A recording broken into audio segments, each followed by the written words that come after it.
All right, everyone. There we go. Test, test, test.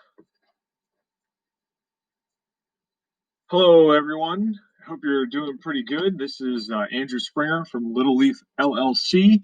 We are a microgreens grower in the Northeast, just north of Philadelphia, PA.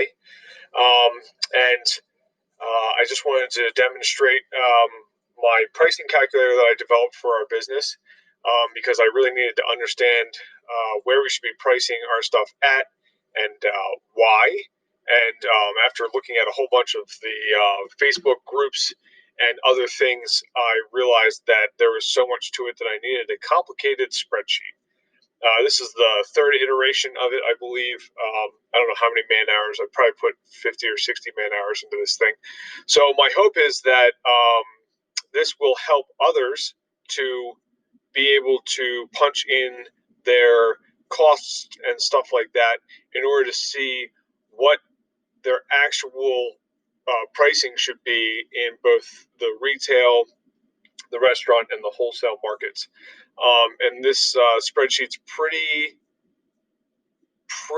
thorough. It could be a little more thorough, but I think it gets to the basic point of showing you whether or not you should be growing microgreens for profit and the realities of pricing. Because I see a lot of people pricing stuff for like $1, $3 for 2 ounces of pea shoots and stuff like that. And I can assure you that if that's what you're pricing your pea shoots at, you're not making as much money as you think you are. You might be making enough to sustain you, but in the long run, you're going to end up not being able to make it. So, with that being said, on top of that, there's also going to be seed prices going up. So, you need to know what your costs are going to be based on seed prices, because if they double or triple, it can greatly affect pricing. But as you will see, seeds are actually not the largest cost involved. So this is the pricing calculator 2020. And as you can see, I made my mouse pointer super bright green so that it's easy to see and large. Forgive me for this. It's kind of my first time doing anything like this. So let's see what we got here. This is the primary sheet. As you can see, it says up here, it is the primary sheet. This is where you're going to do most of your calculations. The only place you you enter in your information is in these green outlined cells. Everywhere else is either a calculation or something that doesn't need to be changed. So green cells, green highlighted cells. There's a few in the other sheets, but for the most part, all of your stuff is going to be calculated on this page and then transferred over in different formats to the other sheets. So with that being said, let's go into this part. This is where you enter your varieties. So we just started doing cantaloupe. So here's cantaloupe as an example. Cantaloupe, say, cost of seeds. I think it's like $30 for 5 pounds from where we get it from right now. So don't worry when these things pop up until you enter the weight. You'll get that division divided by 0, whatever error code. But once you punch in your weight, it just goes straight to here. If you want to do this in kilograms instead of pounds, I can send you a sheet that has this in kilograms, but we do it in pounds because that's how all of our seed suppliers weigh them. But then to get a more accurate assessment of our costs, we transfer everything into grams here. So this is your cost per gram of seed, which, as you can see, it gets down into the fractions of a cent. It gets a lot more than that, but yeah, we won't go into that. I just have it rounded up a little bit. All right, so then you've got your seed per 1020 tray. So this can be changed to say whatever you want it to say. It is irrelevant, actually, what it says up here, because if you're using all 10 by 10s or you're using like the 11 by 22 trays or whatever the size is that urban farmer Curtis Stone developed, or whoever, whatever size tray, it doesn't matter as long as this number is accurate to how many seeds you use in that tray size and it's consistent throughout. You can even have it different. So, like for instance, if I was to punch in basil bicolor in here, which we grow, which is absolutely delicious. If you haven't grown it, try it. I absolutely love it. And you say it's like $60 for a pound, and then Seaper, we use a 10 by 10 for this. So you just say it's 7 grams for a 10 by 10. It's going to calculate out that 10 by 10 cost, regardless of what it says here. So I hope that makes sense. But generally, you're going to be growing everything in the same size trays. We do a lot of the basils in 10 by 10s because people don't order a whole 10 by 20 at once, and we're doing mostly farmers markets right now. So that's why that's that. And let's say we use 250 grams, getting back to the cantaloupe. So there's our cost per tray is $3.31 in seed per tray, which seems like a lot, but as you will see, it'll even itself out actually. So the soil value, I have anywhere you see one of these little black upper right-hand corner things in the cell, that's because there's a comment there. You can delete the comments if you want to after you've read them all. I suggest reading them all. I hope they are all helpful. So you just punch in how much your soil cost is for that particular crop. And some crops use more soil than others, and cantaloupe is one of the ones that uses a deep tray to get the best growth and harvest rate out of it. So then you come to this. So this one is how many days they stay under the lights or under the rack. And that is your wattage right there. So right there, you need to figure out how many watts per 10 by 20 or whatever size tray you use, it costs you. So you can go over to the watts calculator actually and just punch in how many watts your light bulb consumes, how many bulbs per level, how many hours per day they're on, and how many trays fit on a level for your rack. And then that's going to give you how many watts that is per tray for lights. And then you can do the same thing for fans. So for fans, you punch in the same thing, how many watts to run your fan. And watts are always an hour calculation, just a little tidbit there. Number of fans, 2 per level, whatever you do, hours per day that they run, it's just going to be 24. And how many trays for that number of fans, and that'll give you the wattage for your fans. So this up here, after you've punched all that in, will tell you how many watts per tray for lights and fans. If you want to get really granular and really ridiculous, you can punch in your dehumidifier value down here, or air conditioner, or a combination of the two. That gets tricky though, because they don't run for 24 hours a day. The fan may run for 24 hours a day, but the compressor does not run for 24 hours a day. So it's not always consuming its total wattage. It varies drastically throughout the day. So it is not that easy to calculate. And on top of that, you do not know, well, you can know, but it varies how many trays you have under the lights at one time, because you might have a bigger harvest on Tuesday than you do on Friday if you do a Tuesday and Friday harvest like we do. So you can punch that in, or you can just kind of bake that into the cost, or you can just ignore it because hopefully you're planning on expanding and hiring employees and stuff. And this number will actually stay the same until you've like doubled or tripled your values. Oh, and a side note, if your dehumidifier the compressor on it is running 24 hours a day, you have undersized your dehumidifier and you need a bigger dehumidifier with higher capacity liters per hour or pints per hour, whatever yours measures in. Because if it's running 24 hours a day, you're putting unnecessary wear and tear on it, and it's going to break down much, much sooner than it needs to. You will get better value out of a bigger unit than you currently have.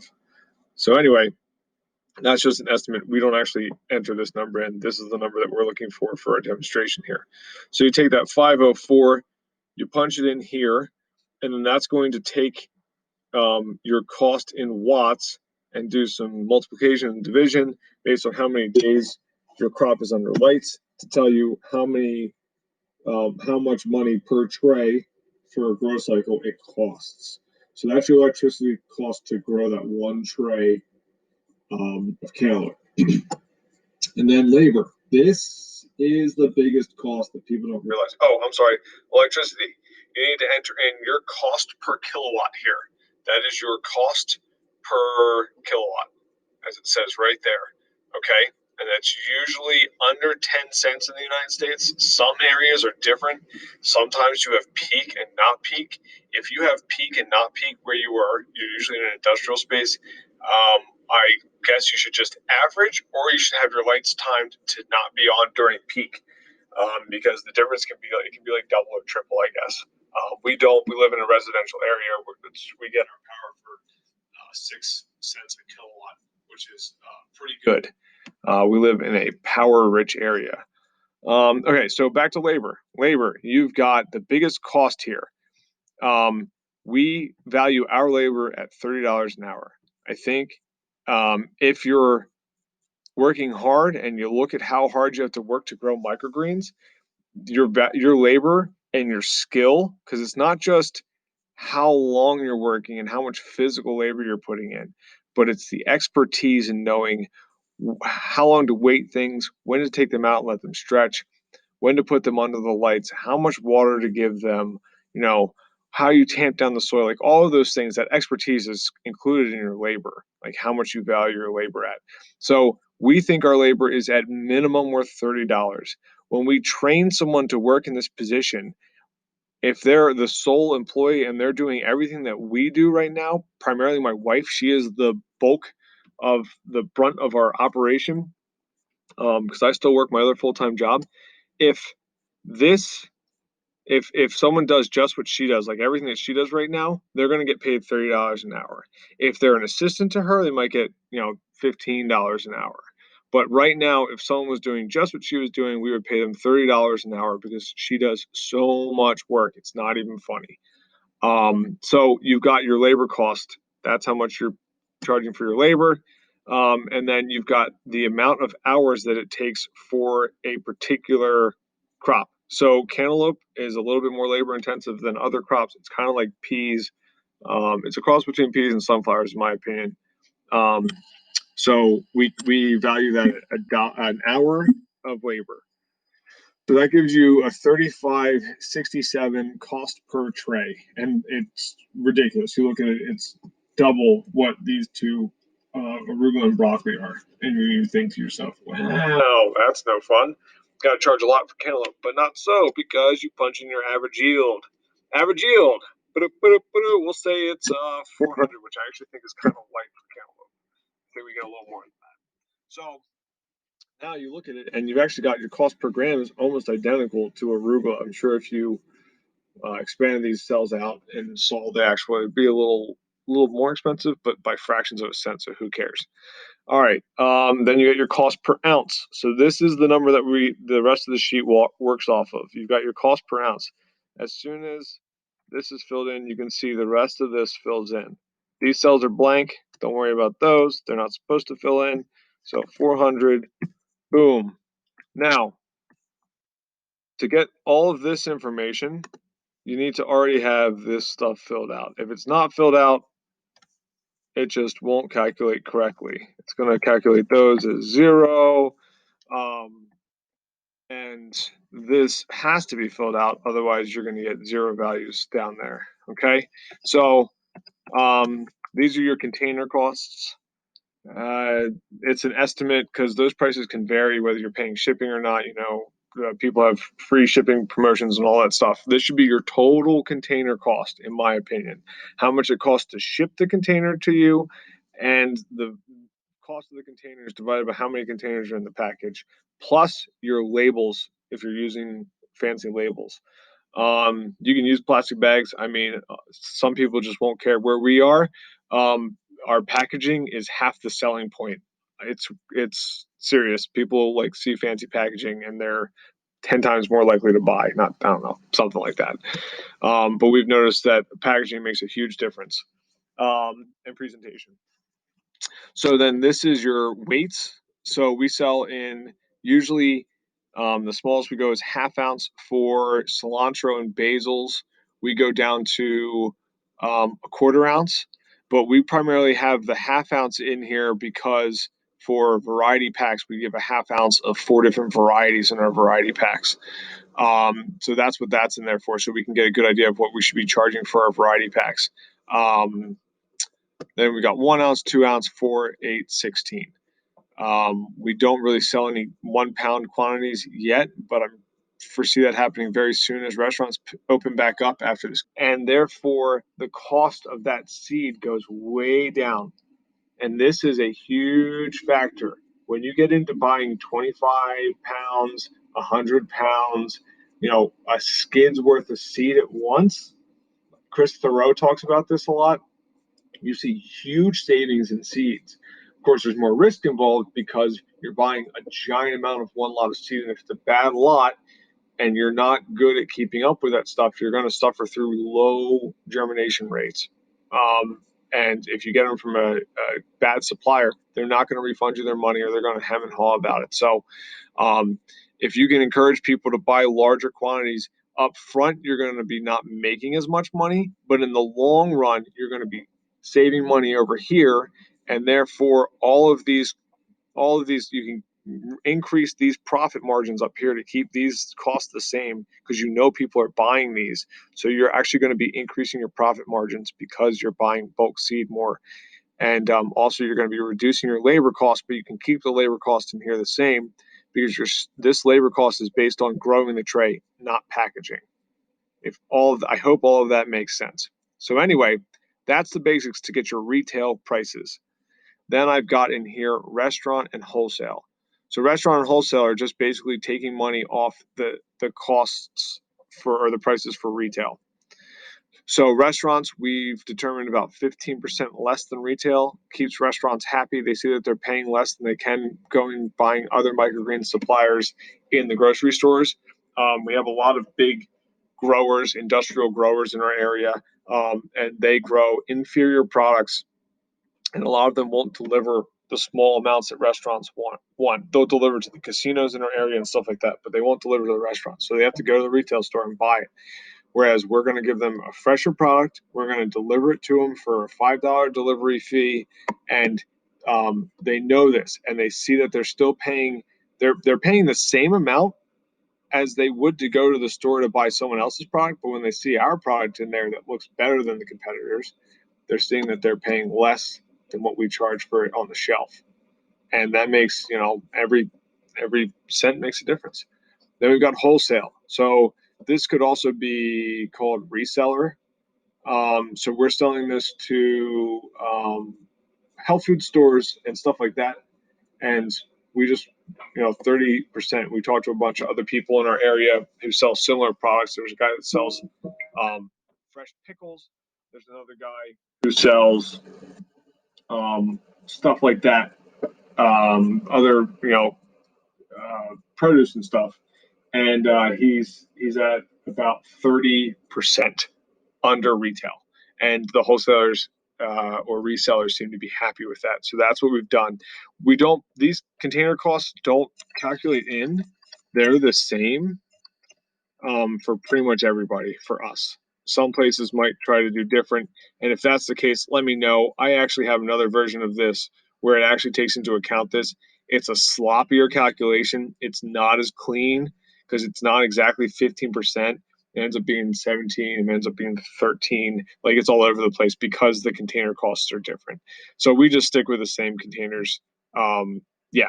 And also that allows us to buy larger quantities of the containers and therefore save some money on the containers because we're using the same across the board.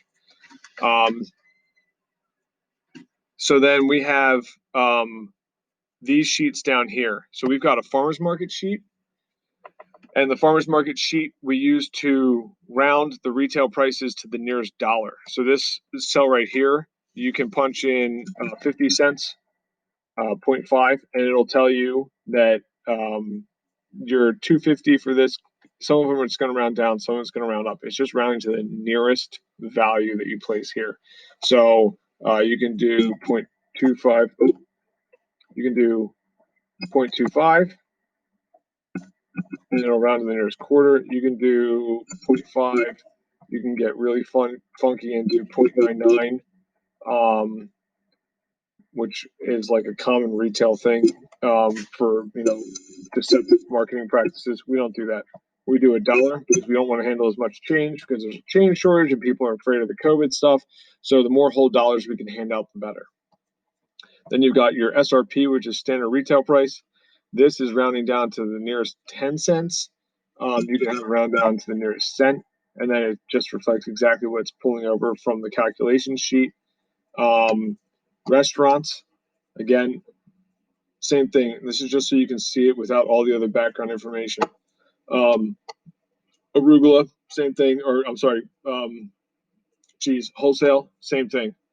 It's just showing you this information so you can see what you're actually charging and all that stuff without all of the other calculation stuff in the way. And then this one compares all three. So you've got SRP, standard retail price, you've got restaurants, you've got wholesale. And this is going to give you a direct comparison for all three, for your half ounce, your 1 ounce, your 2 ounce, your 4 ounce, your 8 ounce, and so on. So that's it. That's the pricing calculator. If you're interested in this, I'm asking for $15 for this. I think it's well worth $15. It's going to save you hours. It's going to save you hours of time wrestling over this stuff. You can make it more granular. You can get more complicated with it, but you don't need to. I think to get a good idea to start out, or if you've already been going and you think you or haven't been charging enough or have been charging too much, this is a good way to find out. And it also gives you a good way to have something to present to potential investors because you can show them your actual profit margins and actually prove that out here in a good enough way that they're going to be convinced that you're actually going to be making money. That's besides showing them actual sales and stuff. But yeah, if you're interested in this, let me know. I can send it out to you. I can email it out to you. And if you do buy it from me, that will give you all future updates. And I also have a lot of other spreadsheets in the works. One that's a mix calculator that's going to tell you, or it's called Pack Pro, and it's basically going to tell you how much of everything you can pack in 1 ounce, 2 ounce, and 3 ounce, 4 ounce, whatever you want to put in there. And then it'll also tell you can make custom blends out of what you've harvested, and it's all dynamic. So you punch in your values, you punch in what you harvested, and it'll tell you can pack this many 1 ounce. And then if you tell you you're going to pack 4 out of 8 available, it'll then tell you can pack 2 ounces after that. And it's the same if you start with the 2 ounces and all kinds of fun stuff. It's a really awesome spreadsheet, and it's also going to be made into an app hopefully sometime soon. So it'll be really easy to use, really convenient. I've got a lot of other stuff like that in the works. Just anything to make this whole business easier to do without a huge amount of cost. And there's other people out there like Chris Thoreau. We use his crop planner, and it's a pretty good spreadsheet. And he did a lot of work in that. So if you haven't checked that out, go check him out too. And yeah, that's all. I got to go eat dinner. Contact me at andrew@littleleaf.life, or go to our Facebook's page, Little Leaf LLC, or Instagram, or on Facebook, or Andrew Springer. And that's all. Thanks.